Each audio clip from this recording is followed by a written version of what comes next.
Now to a developing story out of Cuba. More protests are expected tonight across the island. Residents there are enduring increasingly severe blackouts, lasting in some cases 20 hours or more, as the government struggles to secure sufficient fuel supplies. The grid has experienced multiple partial or total collapses. People have been gathering in the streets all week. Hey all, come on in to O'Reilly's Corner, where we keep the lights on current political issues as well as past egregious acts, of which there are plenty. Hey, please take a second and just hit that like and subscribe buttons. I know you've all heard it before, but it really helps out the channel, and I greatly appreciate it. You just hit it. It's free, no obligations, nothing. So yeah, there's a lot going on in Cuba, obviously. But here's the bottom line. The nation of Cuba is a failed government-run state that has imprisoned its people, not just physically, but socially and economically as well. The Cuban people have been suffering for decades, many of them for their whole lives. I have some knowledge of families in Cuba, and they say right now the conditions are horrific, even by their own standards. I consider myself an outsider, but I have been to Havana many times, probably over 100 times in my life, and I've come to know the people of Cuba. They are amazing in their strength, their agility, their kindness, and their generosity. But I haven't been there in over 20 years. They weren't very optimistic back then, but they are optimistic now, even as they brace for the hardest times of their hard lives.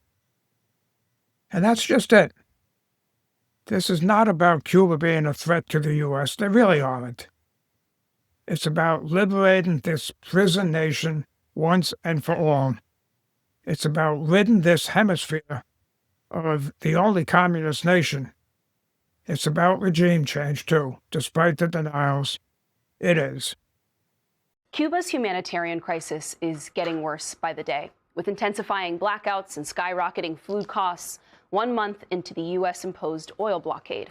A 36-year-old named Reden de Coro told the U.S.-based independent media organization, Belly of the Beast, quote, "The future is extremely uncertain, but something has to happen somehow, because we're the ones suffering the most." Secretary of State Marco Rubio, the son of Cuban immigrants and a longtime advocate for regime change in Cuba, told Bloomberg that the U.S. will ease up its pressure campaign if Cuba opens its economy. Rubio wouldn't reveal really the end game here, though he said the Trump administration was willing to provide humanitarian aid. So the liberation of Cuba will happen, and it will likely happen in the near future, because that's how Donald Trump rolls, isn't it?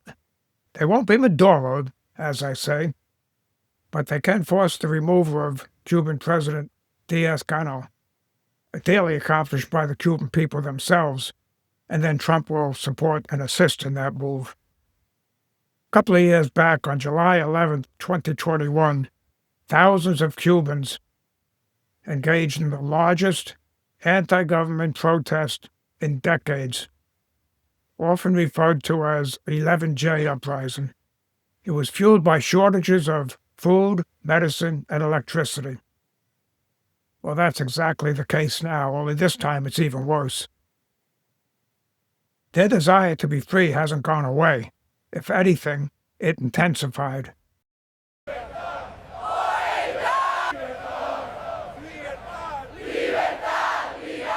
Cuba's already dire economic crisis has worsened in the weeks since the United States captured Venezuelan President Nicolas Maduro. Venezuela was Cuba's largest supplier of oil, and that's not happening anymore. Trump is now prohibiting oil sales to Cuba via naval buildup and threatened tariffs against any country that tries to sell fuel to Havana. Trump claims that Cuba poses a national security threat to the United States, but he doesn't specify exactly how. The top U.S. envoy in Cuba, Mike Hammer, told Telemundo that he was in talks with unspecified Cuban officials to bring about political change in the country this year. Hammer suggested that Washington, aka Trump, sought to repeat its recent formula in Venezuela post-Maduro, where then Vice President Delcy Rodriguez was willing to cooperate with the U.S. demands. She became acting leader following Maduro's capture. President Trump may be seeking concessions from Havana. Well, he is seeking concessions from Havana that include opening of their economy and restrictions on military cooperation with Russia and with China. The humanitarian cost of Cuba's strategy is decidedly higher for the general population. And it is painful to watch, and it has started to prompt international criticism. It may be a necessary evil, is the best way I could put it.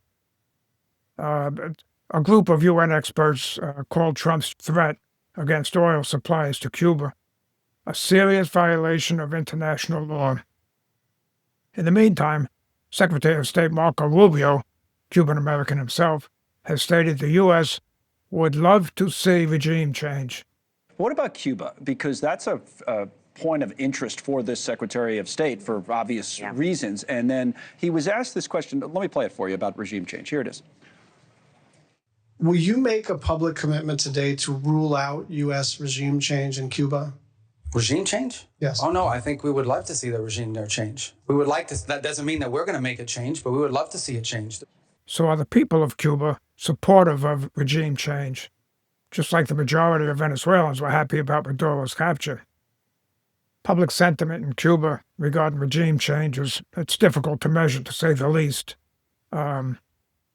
Partly due to the lack of independent polling within the country, partly due to the fact that people are understandably hesitant to speak up. But there is recent data which suggests significant and growing desire for change. 2025 survey by Cyber Cuba found that 95% of the respondents supported opening the country up to new political parties and new economic models, aka democracy. Now, while this reflects the views of social media users rather than the entire island, it does highlight a deep desire for change. Those mass protests of July 11, 2021 were really a watershed moment where thousands took to the street of Cuba, demanding libertad, liberty, and the end of one-party rule. These protests were driven by shortages of food, medicine, and basic civil liberties, all of which have gotten even worse now. Notably, just like Venezuela before Maduro's capture, Cuba is in the worst economic state in 30 years. Experts suggest that while anti-imperialist rhetoric still exists, most Cubans would welcome concessions or changes, anything that would improve their daily survival. However, while many Venezuelans celebrated the capture of Maduro, the situation in Cuba has distinct differences. The Cuban Communist Party, the PCC, declared the system constitutionally irrevocable. I'm sure that was voted on. This makes legal political transition much harder than in Venezuela. Following the 2021 protest, the Cuban government implemented severe crackdowns leading to hundreds of arrests and long-term prison sentences. Very, very serious stuff. This has created what I would call a tired majority, where they may desire change, but they're tired of the consequences of open dissent. Maybe this time is finally different. I sure hope so, for the sake of the Cuban people. Hey, thanks for stopping by O'Reilly's Corner. I hope you enjoyed being here as much as I've enjoyed having you, and I'll see you next time. This is Mike O'Reilly.